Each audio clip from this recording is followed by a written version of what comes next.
We're having a look at a sweet balloon berry plant.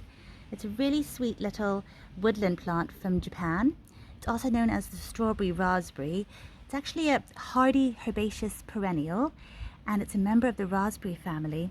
So it's spiny. If I just give you a little look at the back of these branches, you can see the little prickly spines on the stalk.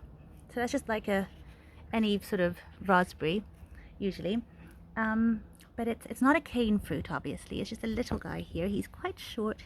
He'll get to be about 30 centimeters tall at the most, and he spreads with underground runners just like those little raspberries do as well.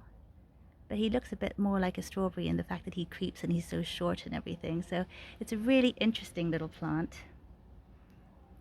Really lovely. Flowers in July right now, and in a month's time, sometime in August, we should have lots of little berries.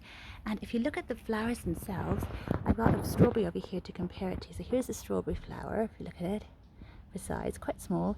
And then you look at this guy over here, and he is just enormous comparatively. Look at that. So the berries themselves will also be really large.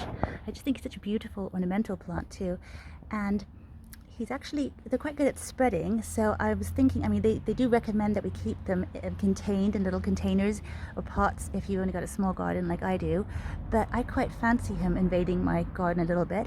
I love having edible ground cover, and I think he'd be a good one to add to it. So you can split them anytime sort of early spring before they start really shooting up, because what they do is they die down during the winter. They're hardy, but they will die down. And so when I got him in April, he was just a bunch of little woody growth down here in the bottom of the pot, and then little bits of green growth coming up. And so they fruit and flower on this year's wood. It's also interesting to know. But so what I plan to do is just to get him and separate them into individual little plants, and then put some into the garden actually, and then keep some in pots. I think sometimes plants do better in pots because you can really control their environment and make sure they get all the nutrition they need and everything. But I do want to try to grow some in the actual garden as well. So we'll see how that goes. Really exciting. What else can I tell you about him? I don't know. I think I'll just have to look forward to seeing the fruits and seeing how they taste and everything. That's always a really exciting bit of it. So I'll have that next month. I look forward to seeing you then. Until then, happy gardening!